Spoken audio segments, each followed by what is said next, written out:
Praise lord. అందరికీ మన ప్రభువును రక్షకులను అయిన యేసుక్రీస్తు ప్రభు వారి నామమున వందనాలు. అందరూ బాగున్నారా? దేవుని కృపను బట్టి మనమందరం బాగున్నాం, అంతే కదా? మన వల్ల మనం బాగున్నామా? దేవుని కృపను బట్టి, కేవలం ఆయన కృపను బట్టి మనం ఏమై ఉన్నామో సమస్తం ఆయన కృప. దేవుని యొక్క కృప కనికరమును బట్టి మనమందరము ఈ 2025 సంవత్సరం చివరి ఆదివారంలో ప్రవేశించాం. సజీవ లెక్కలో ఉన్నామంటే కేవలం దేవుని యొక్క ఉచితమైన కృప, ఆయన అనుగ్రహించే ఉచితమైన కృపను బట్టి, ప్రేమను బట్టి మనం సజీవ లెక్కలో ఉన్నాం.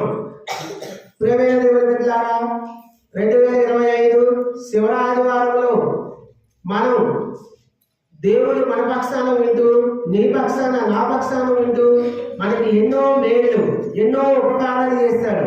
అవి లెక్కకు మించి ఉన్నాయి. అవి ఎట్లున్నాయి? లెక్కకు మించి ఉన్నాయి. అనేక కార్యాలు మన పట్ల చేస్తాడు. కాబట్టి మనం ఆయనకు ఆరాధించడానికి బద్దులమై ఉన్నాం. ఆయన ఆరాధించాలి, ఆయన గణపరచాలి, ఆయన మరుగుపరచాలి. కాబట్టి పరిశుద్ధ బైబిల్ గ్రంథంలోంచి కొన్ని లేఖన భాగాలు చూసుకొని వాయిస్ అయిపోయిందన్నా, కొన్ని లేఖన భాగాలు చూసుకొని మనం ఆరాధనలో ప్రవేశిద్దాం. చాలా సమయం అయిపోయింది. నేను వచ్చేది 9:30కి ఇక్కడికి ఉన్నా, కానీ మీరు రావడం ఆలస్యమైంది కాబట్టి కొంచెం ఆలస్యం అవుతుంది.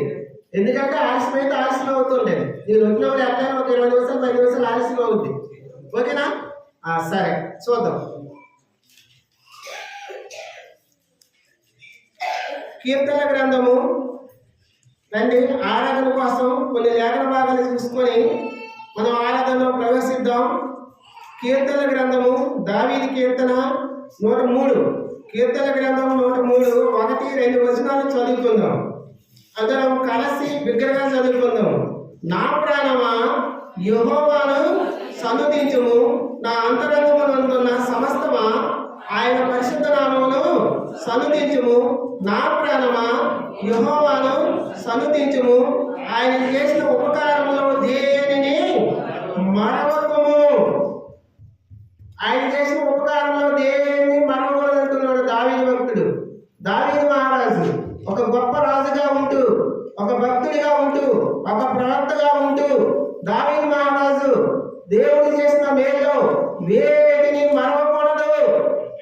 నీ పక్షాన నా పక్షాన ఆయన ఎన్నో గొప్ప కార్యాలు, ఎన్నో ఉపకారాలు, ఎన్నో ఘనమైన కార్యాలు చేశాడు. వాటిని మరిచిపోకూడదు. మరిచిపోతే మనం దేవుని సొత్తు కాదు, దేవుని వెనకనుకో మనం.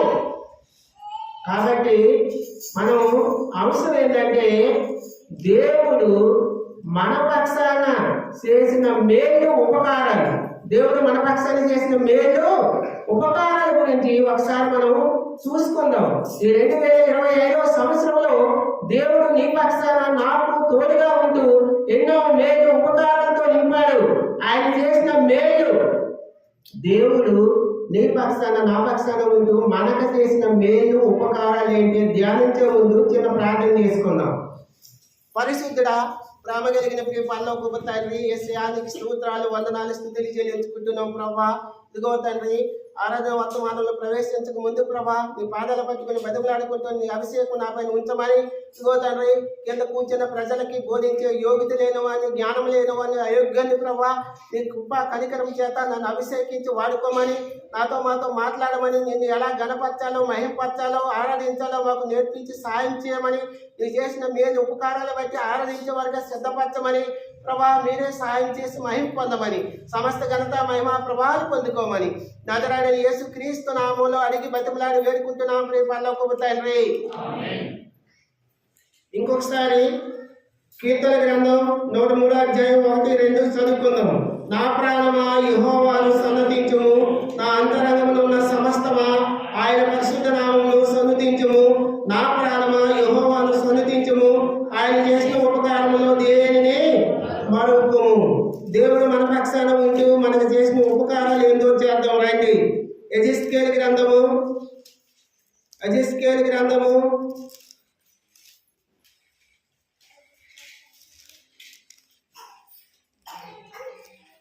11వ అధ్యాయం యెహెజ్కేలు గ్రంథము 11వ అధ్యాయము పేజీ నంబరు 694. Page number 694.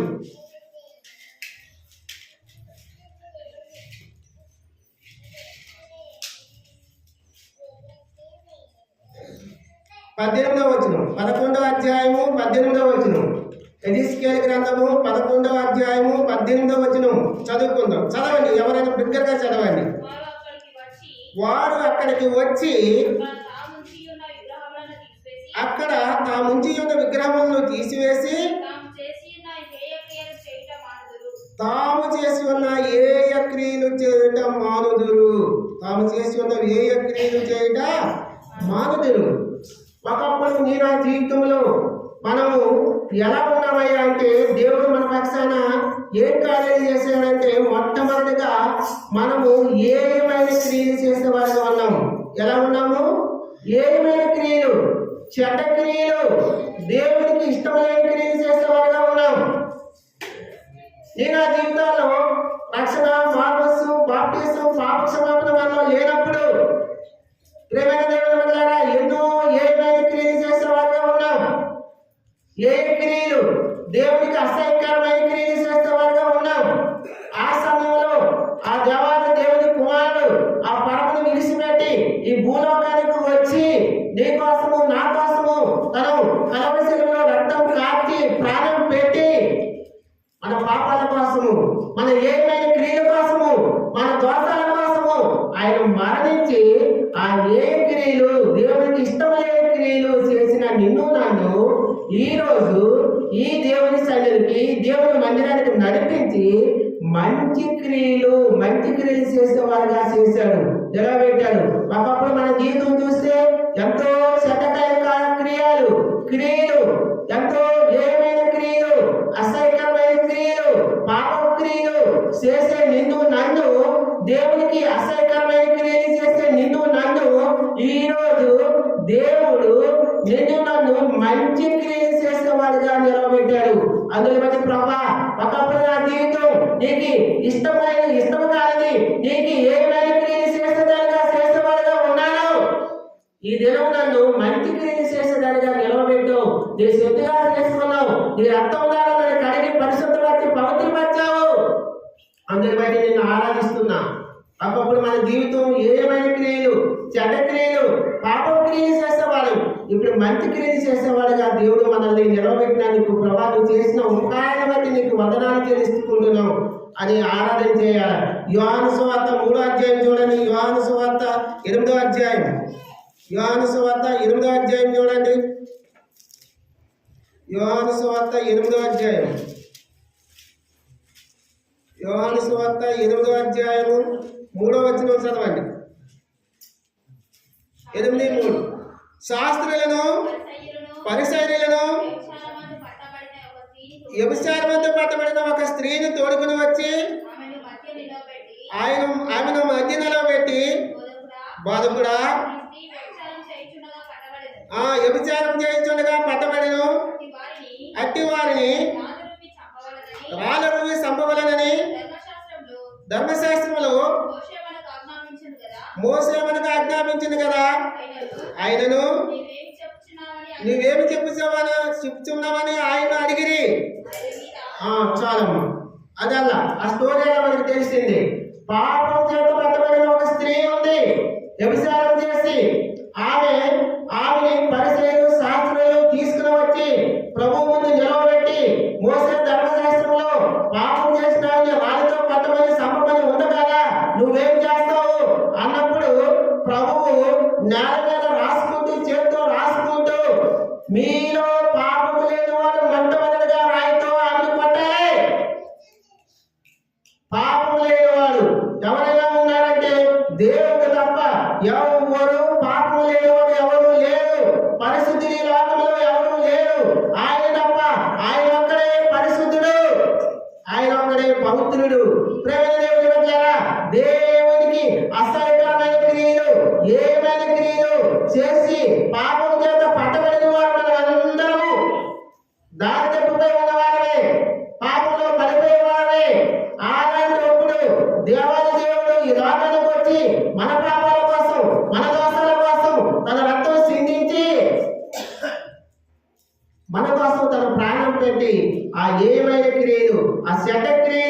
ఆ అపవిత్రమైన క్రియలు, ఆ వ్యభిచార క్రియలు తొలగించి ఈ జనం మంచి క్రియలు చేసేవాడుగా నిన్ను నన్ను నిలవబెట్టినందుకు ప్రభా నేను ఆరాధిస్తున్నానని ఆయనకు ఆరాధించాలి.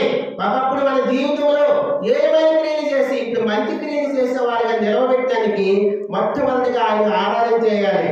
మన పక్షాలు ఉంటూ దేవుడు మనకు చేసిన మొట్టమొదటి ఉపకారం ఏదంటే ఏమైనా క్రియలు చేసిన వాడు మనల్ని ఇప్పుడు మంచి క్రియలు చేసేవాడుగా చేశాడు, ఉంచాడు. అందుని బట్టి ఆయనకి ఆరాధన చేయాలి. మొట్టమొదటిగా రెండోది చూద్దాం.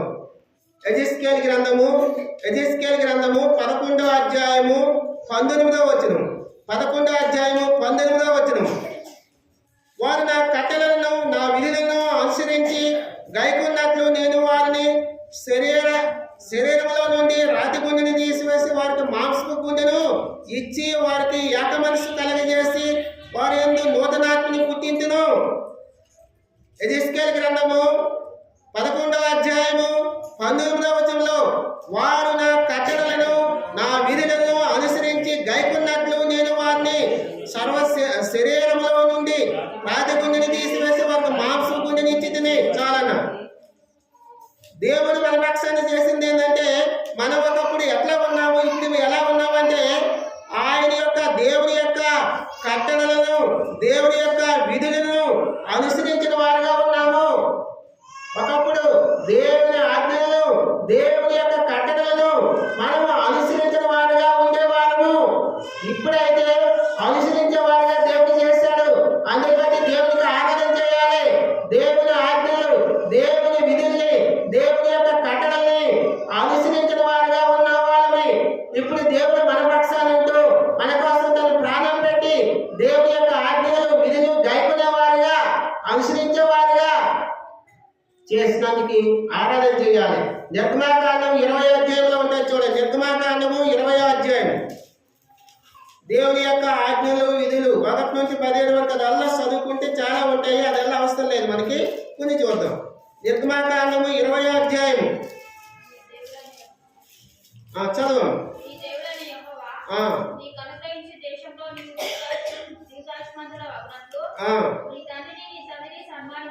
నీ తండ్రిని తల్లిని సన్మానించుము, నరహత్య చేయకూడదు, వ్యభిచరింపకూడదు, దొంగలింపకూడదు, నీ పొరుగువాని ఇల్లు ఆశింపకూడదు. ఇవన్నీ చాలా ఉన్నాయి. ఇవి మనం ఒకప్పుడు మన జీవితం చూస్తే మనము దేవుని యొక్క ఆజ్ఞలు, దేవుని యొక్క కట్టడలను, దేవుని యొక్క విధులను గైకొన్న వారుగా ఉన్నాము. ఇప్పుడు మన పక్షాన దేవుడు మనకు ఏం మేలు చేశాడంటే ఒకప్పుడు వ్యభిచరించే జీవితం ఉండేది, ఒకప్పుడు దొంగిలించే జీవితం ఉండేది, ఒకప్పుడు అబద్ధ జీవితం ఉండేది, అబద్ధం ఆడేవారుగా ఉండేవాళ్ళము, అబద్ధ సాక్ష్యం చెప్పేవారుగా ఉండేవాళ్ళము, ఒకప్పుడు పొరుగువారి ఇల్లు ఆశించేవారుగా ఉండేవాళ్ళము. ఇవన్నీ మళ్ళా ఉండేవి. ఆ కార్యాన్ని తీసేసి ఆ దేవుని యొక్క ఆజ్ఞలు విధులని గైకొన్న వారుగా చేసినందుకు ప్రభా ఒకప్పుడు నా జీవితము నీ ఆజ్ఞలను, నీ కట్టలను, నీ విధులను గైకొన్న వారుగా ఉన్నాను. నన్ను ఇప్పుడు వాటిని గైకొన్న వారుగా, ఒకప్పుడు నేను దొంగగా, అబద్ధకునిగా, మోసకునిగా, వ్యభిచారకునిగా ఉన్నాను, పాపినై ఉన్నాను, పొరుగువారి ఇల్లు ఆశ్రయించేవారుగా ఉన్నాను. ఇప్పుడు వాటన్నిటి నుంచి నాకు విడిపించావు, నీ ప్రాణం పెట్టి నన్ను విడుదల కలిగించావు. అందుని బట్టి నిన్ను ఆరాధిస్తున్నాను, అందుని బట్టి నిన్ను ఆరాధిస్తున్నానని ఆయన ఆరాధించాలి, ఆయన గనపరచాలి, ఆయన మనుపరచాలి. దేవుడు మన పక్షాన్ని ఉంటూ మనకు చేసిన మేలు ఉపకారాలు ఏంటి? మొట్టమొదటిగా ఏ ఉపకారం చేశాడు? ఏమైనా క్రియలు చేసిన మమ్మల్ని మంచి క్రియలు చేసేవాడిగా చేసినందుకే ప్రభానికి వందనాలని చెప్పాలి. ఏమైనా క్రియలు చేసేవాడు మొట్టమొదటిగా మంచి క్రియలు చేసేవాడిగా మార్చాడు. ఆయన చేసిన ఉపకారం. రెండవదిగా దేవుని యొక్క ఆజ్ఞలు కట్టలే గైకొన్న వారుగా ఉన్నాం. ఇప్పుడు గైకుంటున్నామా? విరోధంగా ఉంటున్నామా? విరోధంగా ఉంటే ఆరాధన చేయొద్దు. ఇంకా గైకొని మనం మారితే, జీవితం మార్చుకుంటే, జీవితం మారితేనే ఆయన గనపరచాలి, ఆరాధన చేయాలి. ఇంకా పాత తర్వాత జీవితంలోనే ఉంటే ఆరాధన చేయొద్దు. దేవుడు మన పక్షాన్ని ఉంటూ మనకు చేశాడు. ఆయన విధులు గైకొనే వారుగా, ఆయన ఆజ్ఞలు కట్టలు గైకొనే వారుగా మనల్ని చేసినందుకు, సిద్ధపరిచినందుకు ప్రభావిని ఆరాధన చేయాలి. మూడోది చూద్దాం రండి. యెహెజ్కేలు గ్రంథము 11వ అధ్యాయము 19వ వచనం మళ్ళీ చదవండి. గట్టిగా చదవండి. వారు నా కట్టడలను నా విధులను అనుసరించి గైకొనున్నట్లు నేను వారి శరీరంలో నుండి రాతి గుండెను తీసివేసి వారికి మాంసపు గుండెను ఇచ్చి సాలన. మూడోదిగా దేవుడు మన పక్షాన్ని చేసిన మేలు ఉపకారాలు మొట్టమొదటి ఏం చేశాడు? ఏమైనా క్రియలు చేసిన మనల్ని మంచి క్రియలు చేసేవాడుగా సిద్ధపరిచాడు. అందుని బట్టి ఆరాధన చేయాలి. రెండోదిగా దేవుని యొక్క ఆజ్ఞలు విధులను గైకొన్న వారు ఒకప్పుడు, ఇప్పుడు గైకొన్నట్టుగా చేసినందుకు ఆయన్ని ఆరాధన చేయాలి. మూడోదిగా మనలో ఒకప్పుడు రాతి గుండె ఉండేది. ఎలాంటి గుండె? రాతి గుండె. ఇప్పుడు ఎలాంటి గుండె పెట్టి తీసుకొచ్చాడు, మార్చాడు దేవుడు? మాంసపు గుండెను. ఒకప్పుడు నాది రాతి గుండె, రాతి లాంటి గుండె ప్రభువా, ఇప్పుడు మాంసపు గుండెలాగా సిద్ధపరిచినందుకు నీకు వందనాలు. రాయి కదులుతుందా? కదలదు, స్థిరంగా అలా ఉండిపోద్ది. రాయికి చలనం ఉందా? చలనం లేదు. రాయ తన భావోద్వేగాల్ని చెప్తుందా? తను కొడితే ఏమైనా స్పందిస్తుందా? మనుషులకి అపాయకర స్థితి, ప్రమాదం జరిగినప్పుడు ఏమైనా స్పందిస్తుందా? అదే రాతి గుండె అంటే కఠినమైన గుండె. ఒక మనుషుడు అపాయకర స్థితిలో ప్రమాదంలో ఉన్నప్పుడు కూడా కనికరము, జాలి, దయ చూపించని గుండెలా ఉన్న మనల్ని ఇప్పుడు కనికరము, జాలి, దయ, ప్రేమ చూపించే గుండెగా, అది మాంసము లాంటి ముద్దలాంటి గుండెగా మనల్ని చేసినందుకు ప్రభా, ఒకప్పుడు నేను కనికరం లేని దానిగా, కనికరం లేని వాడిగా, ప్రేమించిన దానిగా, ప్రేమ చూపిన వాడిగా ఉన్నాను. ఇప్పుడు నీ ప్రేమను కనబరుస్తున్నాను. నా హృదయాన్ని మార్చావు, నా గుండెను మార్చావు. రాతి గుండెగా నేను కదలలేక స్థిరంగా ఏమీ చేయని స్థితిలో ఉన్నప్పుడు నాకు ప్రభా నువ్వు మాంసం గుండెగా చేసి నీ ప్రేమను చూపించే జీవితం నాకు ఇచ్చావు. కనికరాన్ని చూపించే, దయని చూపించే గుణాన్ని నాకు కలగజేస్తావు. అందులో వాటి నీకు ఆరాధిస్తున్నా, నేను గణపరుస్తున్నా, నేను మహిమపరుస్తున్నా. నేను ఆయన ఆరాధన చేయాలి, ఆయన కనపరచాలి. ఒకప్పుడు మన జీవితాల్లో రాతి గుండె పరో కుదరతించడానికి దేవుడు మోసే ఎన్నిసార్లు హెచ్చించినా కఠిన హృదయము, జాలి లేని హృదయము, ధైర్యాన్ని హృదయము, పరువు లాంటి రాతి గుండెని తీసేసి నీకు నాకు తన యొక్క మాంసపు గుండెని పెట్టాడు. అందుని బట్టి ప్రభా నీకు వందనాలని ఆయనకు ఆరాధన చేయాలి. కఠిన హృదయాన్ని తొలగించి మాంస హృదయాన్ని ఇచ్చినావు ప్రభా, నీకు వందనాలు అని ఆరాధన చేయాలి. మొట్టమొదటిగా దేవుడు మన పక్షాన్ని మనకు చేసిన మేలేంది? ఏమైనా క్రియలు చేసేవాడు, మంచి క్రియలు చేసేవాడుగా సిద్ధపరిచాడు, వందనాలు చెప్పాలి. రెండవదిగా దేవుని యొక్క ఆజ్ఞలు విధులు గైకొన్న వాళ్ళు, అంటే మనము పాటించిన వాళ్ళు ఇప్పుడు అనుసరిస్తున్నాం. విధులు, ఆజ్ఞలు, కట్టలను అనుసరిస్తున్నాం కాబట్టి వందనాలు చెప్పాలి, ఆరాధన చేయాలి. మూడవదిగా రాతి గుండె ఉన్న మనల్ని తీసివేస్తే మాంసం గుండె ఇచ్చినటికి, అందుని బట్టి దేవునికి మనం ఆరాధన చేయాలి. నాలుగోది చూద్దాం. యెహెజ్కేలు గ్రంథము 11వ అధ్యాయము 19వ వచనం. వారు నా కట్టడలను నా విధులను అనుసరించి గైకొన్నట్లు నేను వారి శరీరంలో నుండి రాతి గుండెని తీసివేసి వారికి మాంసపు గుండెని ఇచ్చి వారికి ఏక మనస్సు కలగజేసి వారి యందు నూతన ఆత్మను పుట్టింతును. నాలుగవదిగా దేవుడు మన పక్షాన చేసిన మేలు ఉపకారాలు ఏంటంటే వారికి ఏక మనసు కలగజేసి. ఒకప్పుడు మన జీవితంలో ఏక మనసు లేదు. ఏక మనసు అంటే అందరూ ఒకే మనసు, అందరూ ఒకే మాట మీద ఉండడం, ఐక్యత లేదన్నమాట. ఏక మనసు లేదు, ఐక్యత లేని జీవితం, అసమాధానమైన జీవితము. అలాంటిది తీసివేసి ఏక మనసు, అందరూ ఒకే మాట, అందరూ ఐక్యత కలిగి చేసినందుకు ప్రభానికి వందనాలు. ఏక మనసు లేదు నన్ను ఏక మనసుతో నీ పరిశుద్ధులందరితో ఏకీవించే మనసు ఇచ్చావు.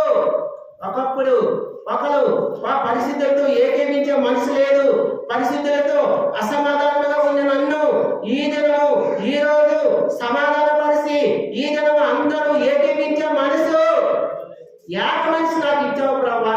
అందులో బట్టి నిన్ను ఆరాధిస్తున్నా. ఏక మనసు లేని నన్ను ఏక మనసు ఇచ్చావు, అసమాధానంగా ఉన్న నన్ను సమాధానం ఇచ్చావు. పౌలు శీల చూడండి, చెరసాలలో బంధించబడ్డారు. దేవుని స్వార్థ చెప్తూ ప్రకటిస్తూ పౌలు శీల చెరసాలలో బంధించినప్పుడు సంఘమంతా కలిసి ఎలా ప్రార్థన చేసిందండి? సంఘమంతా కలిసి వివిడిగా ప్రార్థన చేశారా?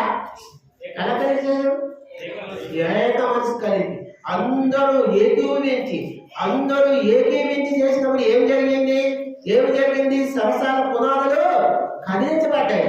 సరసాల పునాదులు ఏమంటే కదిలించబడింది. సరసాల పునాదులు ఏక మనిషికి అంత శక్తి, అంత బలం ఉంటుంది. ఒక్కరు 1000 మందితో, ఇద్దరు 10,000 మందితో సమానం అన్నాడు దేవుడు. ఒక్కరు ప్రార్థన చేస్తే 1000 మంది దాకా, ఇద్దరు ప్రార్థన చేస్తే 2000 అవ్వాలి కదా. మరి ఎంత అయింది? 10 రెట్లు పెరిగింది, 10,000 మంది అయింది. అంటే ఏక మనసుతో మనం ఏకాత్మతో కలిగి అందరూ ఏకీవించి ప్రార్థన చేస్తే అంత శక్తి మనకి, అంత బలము మనకి. కాబట్టి ప్రియమైన దేవుని బిడ్డలారా, ఒకప్పుడు ఏక మనసు లేని నీకు నాకు, అసమాధానంగా ఉన్న నీకు నాకు ఆ అసమాధాన్ని తీసివేసి అందరితో ఏకీవించే మనసు, అందరితో సమాధానపరిచే మనసు నాకు ఇచ్చినావు ప్రభా, అందరి బట్టి నిన్ను ఆరాధిస్తున్నా అని ఆయన్ని ఆరాధించాలి, ఆయన గణపరచాలి, ఆయన మహిమపరచాలి. ఈ 2025వ సంవత్సరం చివరి ఆదివారంలో ప్రభా నాకు గణపతి నిన్ను ఆరాధించే భాగ్యాన్ని ధన్యతని నాకు ఇచ్చినందుకు నీకు వందనాలు. నా కుటుంబాన్ని, సంఘం పట్ల, మా కుటుంబం పట్ల, నా పట్ల నువ్వు చేసిన మేలు ఉపకారాలు బట్టి నేను ఆరాధిస్తున్నా, నేను పూజిస్తున్నా, నేను గణపరుస్తున్నా, నేను మహిమపరుస్తున్నా అని ఆయన మహిమపరచాలి, ఆయన కనపరచాలి, ఆయన ఆరాధించాలి. మౌనంగా ఉండదు ప్రియమైన దేవుని బిడ్డలారా. 2025 సంవత్సరం శివ ఆచారంలో నిన్ను ఈ సన్నిధికి నడిపించి ప్రవేశపెట్టాడు. అందులో బట్టి ఆయన గణపరచాలి. ఏక మనసు లేని నన్ను ఏక మనసు కలిగి, ఏక ఆత్మ కలిగి అందరితో ఏకీవించే మనసు నాకు ఇచ్చినావు ప్రభా, నీకు వందనాలని ఆయన ఆరాధించాలి. ఆయన ఏం చేయాలి? మనం ఆరాధన చేయాలి. మొట్టమొదటిగా ఏమైనా ఆరాధన చేయాలి? ఏమైనా క్రియలు చేసి నన్ను మంచి క్రియలు చేసే వాళ్ళని సిద్ధపరచావు, అందుని బట్టి నేను వందనాలు. రెండవదిగా దేవుని యొక్క ఆజ్ఞలు, విధులు, కట్టడలు గైకొనడం నాకు గైకొనే వారిగా చేసినందుకు వందనాలు ప్రభా అని చెప్పాలి. మూడవదిగా రాతి హృదయం తీసివేసి ఆశీర్వాదం ఇచ్చావు ప్రభా, నీకు వందనాలు. నాలుగవదిగా ఏకీవించే మనసు లేదు నాకు, ఏకీవించే మనసు ఇచ్చావు ప్రభా, నీకు వందనాలని చెప్పాలి. ఐదవదిగా చూద్దాం, యెహెజ్కేలు గ్రంథము 11వ అధ్యాయము 12వ వచనం మళ్ళీ చదవండి. వారు నా కట్టడలను నా విధులను అనుసరించి గైకొనున్నట్లు నేను వారి శరీరంలో నుండి రాతి గుండెని తీసివేసి వారికి మాంసపు గుండెని ఇచ్చి వారికి ఏక మనసు కలగజేసి వారి యందు నూతన ఆత్మను పుట్టింతును. చాలు, నూతన ఆత్మను పుట్టింతును.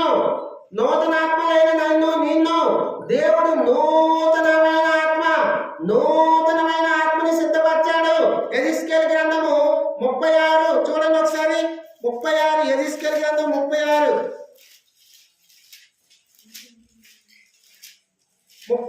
26 చదవండి. నూతన హృదయం నీకు ఇచ్చిదను, నూతన స్వభావం నీకు కలగజేసిదను, రాతి గుండె మీలో నుండి తీసివేసి మాంస గుండె మీకు ఇచ్చిదను. నా ఆత్మను మీ యందుంచి నా కట్టడలను అనుసరించి వారుగాను నా విధులను గైకొని వారుగాను మిమ్మల్ని చేసేదను. నేను మీకు పితలకిచ్చిన దేశంలో మీరు నివసించెదరు, మీరు నా జనులై ఉండరు, నేను మీకు దేవుడై ఉందును. నూతన ఆత్మ, నూతనమైన ఆత్మ, మనలో ఉన్న ఆ పాపపు ఆత్మని, మనలో ఉన్న అపవిత్రమైన ఆత్మని తీసివేసి ఆ నూతనమైన జీవితం నీకు నాకు దయచేశాడు. నూతనమైన మనస్సు, నూతనమైన హృదయము. ఆ హృదయము మోసకరమైంది, ఆ హృదయము ఘోరమైన వ్యాధి కలిగినది, ఘోరమైన వ్యాధి కలిగినది. అలాంటి హృదయాన్ని తీసి, ఆ మోసకరమైన హృదయాన్ని తీసి, ఆ వ్యాధి కలిగిన హృదయాన్ని తీసివేసి నీకు నాకు నూతన ఆత్మను, నూతన జీవితాన్ని, ఆ పాత వాత జీవితము, అపవిత్రమైన జీవితము, మోసకరమైన జీవితము, ఆ అసహించుకునే జీవితము, పనికిమాలిన జీవితము, అందరితో అనేక మాటలు, నిందలు, అవమానాలు అనే జీవితము, అనేక అవమానకరమైన మాటలు, నిందాకరమైన జీవితం, మోసకరమైన జీవితం, సాక్ష్యం లేని జీవితము,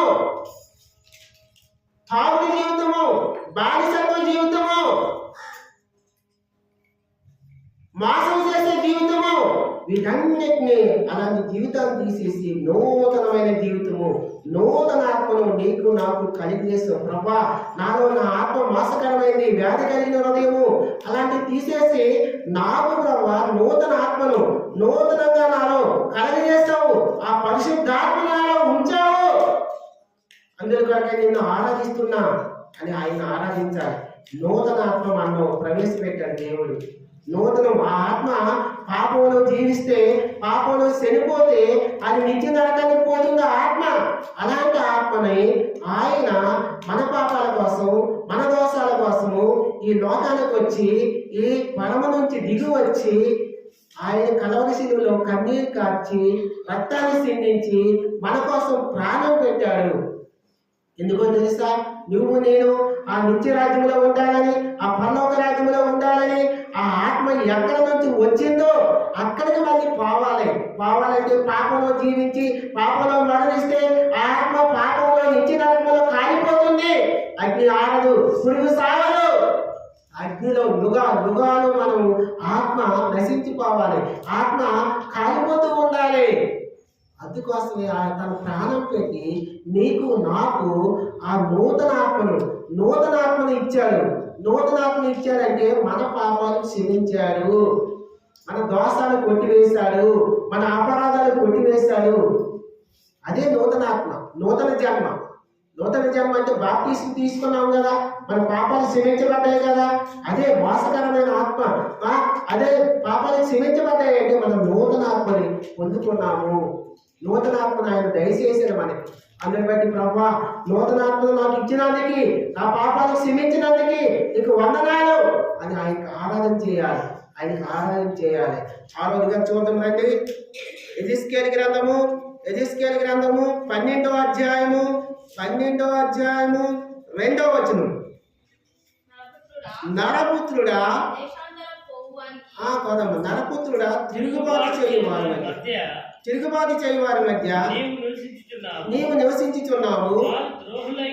వారు ద్రోహులై ఉండి చూసి కన్నులు కలిగి చూడకై ఉన్నారు, విను చెవులు కలిగి వినకై ఉన్నారు. చాలన్న. నరపుత్రుడా, తిరుగుబాటు చేయువారి మధ్య నీవు నివసించి ఉన్నావు. మనం ఒకప్పుడు ఎలా ఉండేవాళ్ళం అంటే తిరుగుబాటు చేసే ఒక స్వభావం ఉండేది. ఎలాంటి స్వభావం ఉండేది? తిరుగుబాటు చేసే స్వభావం, తిరగబడే స్వభావం, సంఘం పైన తిరగబడే సావాసం, పరిశుద్ధుల పైన తిరగబడే సావాసం, దేవుని ప్రజల పైన తిరగబడే సావాసం, సేవకుల పైన తిరగబడే స్వభావం ఉన్న నిన్ను నన్ను ఆయన కలవలసిందో కార్చిన రక్తం ద్వారా లోబడే జీవితం ఇచ్చాడు. ఇప్పుడు ఒకప్పుడు తిరుగుబాటు చేసే స్వభావం కలిగిన స్వభావం మనల్ని ఆయన ఎలా మార్చాడు? లోబడే జీవితం, వాక్యానికి లోబడే జీవితం, సేవకునికి లోబడే జీవితం, పరిశుద్ధులకి లోబడే జీవితం, పరిశుద్ధుల మాటకి లోబడే జీవితం. లోబడిన జీవితం ఉన్న నీకు నాకు, తిరుగుబాటు స్వభావం కలిగిన నీకు నాకు ఆయన ఆ జీవితాన్ని తీసేసి లోబడే జీవితం ఇచ్చాడు. అపోస్తుల కార్యాలు చూడండి. అపోస్తుల కార్యాలు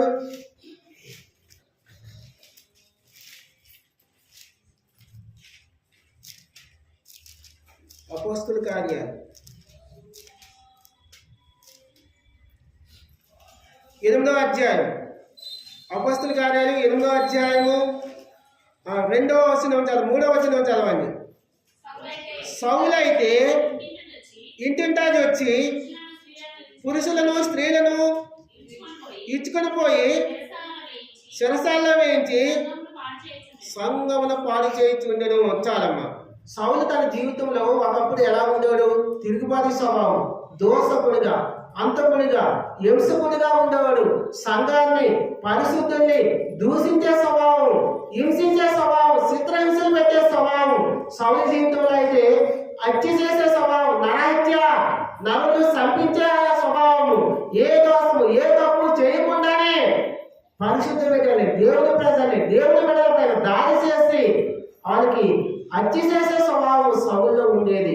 అలాంటి తిరుగుబాటు స్వభావం కలిగిన నిన్ను నన్ను, హింసించే స్వభావం కలిగిన నిన్ను నన్ను దేవుడు తన వాక్యం ద్వారా దర్శించి నీకు నాకు నీలో నాలో ఉన్న తిరుగుబాటు స్వభావాన్ని తీసివేసి లోబడే జీవితం ఇచ్చాడు, నెమ్మదిగా ఉండే జీవితం ఇచ్చాడు, తిరుగుబాటు లేని జీవితం ఇచ్చాడు, సంఘాన్ని ప్రేమించే జీవితం ఇచ్చాడు, సహోదరుని ప్రేమించే జీవితం ఇచ్చాడు.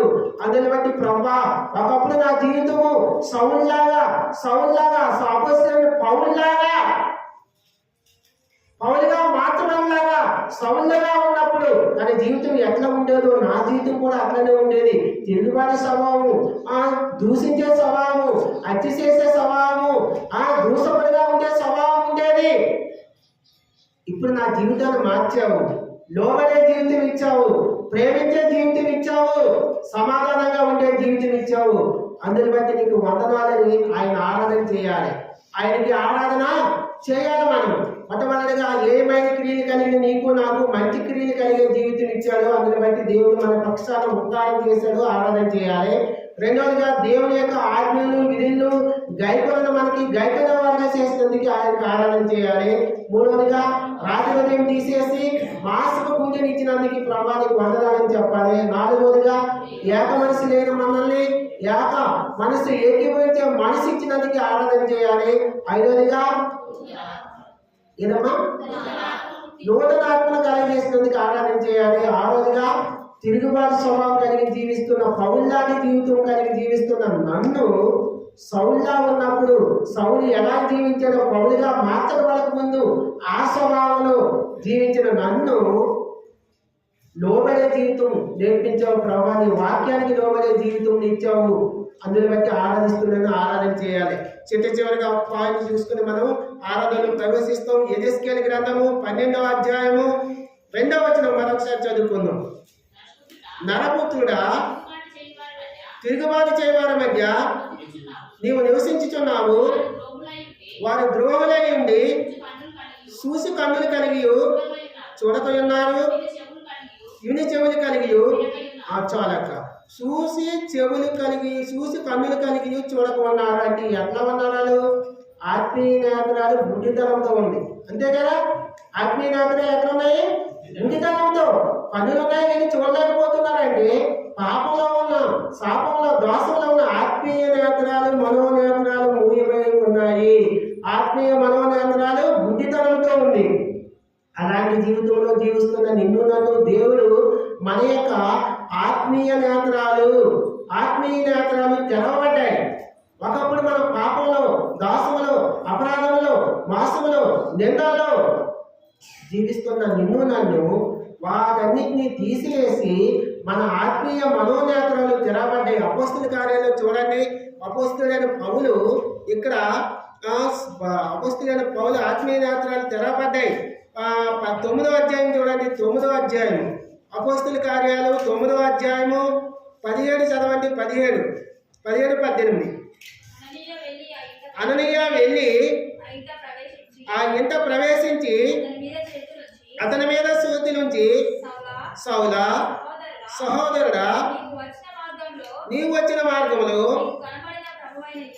నీకు కనబడిన ప్రభువైన యేసు నీవు దృష్టి పొంది పరిశుద్ధాత్మతో నింపబడినట్లు నన్ను పంపి ఉన్నాడని చెప్పాను.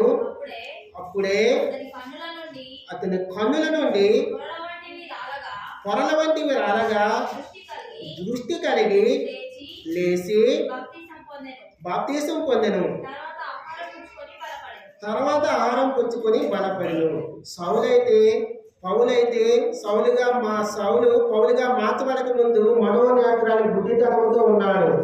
తిరుగుబాటు చేసే స్వభావం, ప్రజల్ని హింసించే స్వభావం కలిగిన సౌలు జీవితము పౌలుగా మార్చబడిన తర్వాత ఎలా మార్చబడింది? ఆ ఆత్మీయ మనోనేత్రాల గుడ్డితనము తీసివేయబడి ఆయన బాప్తీసం పొందుకున్న తర్వాత ఆ సౌలై ఉన్న సౌలు పౌలుగా మార్చబడ్డాడు.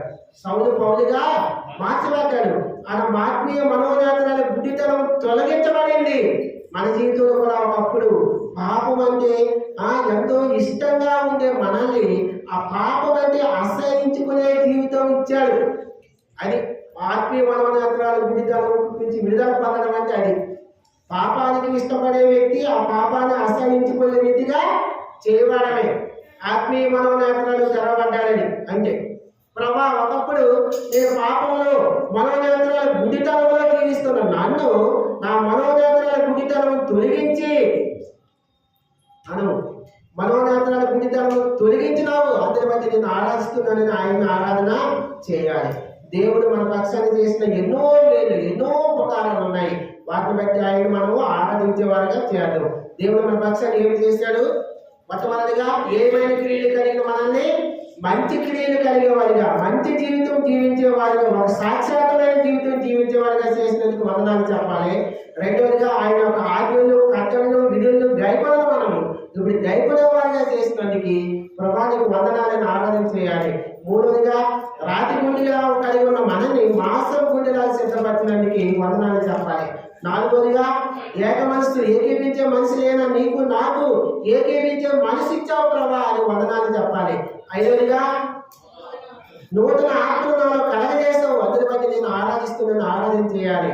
ఆరోజుగా తిరుగుబాటు స్వభావం చేసే నిన్ను నన్ను లోబడే జీవితం ఇచ్చినందుకు వందనాలు ప్రభాని వందనాలు చెప్పాలి. ఏడవదిగా నా యొక్క ఆత్మీయ గుడితనం తొలగించావు ప్రభా, నా మనోనేత్రాల గుడితనం తొలగించినందుకు నీకు వందనాలని ఆయనకి ఆరాధన చేయాలి. అట్టి ఆరాధన చేయగా దేవుడు జీవించును గాక. ఒక పాట పాడుకొని ఆరాధనలో ప్రవేశిద్దాం.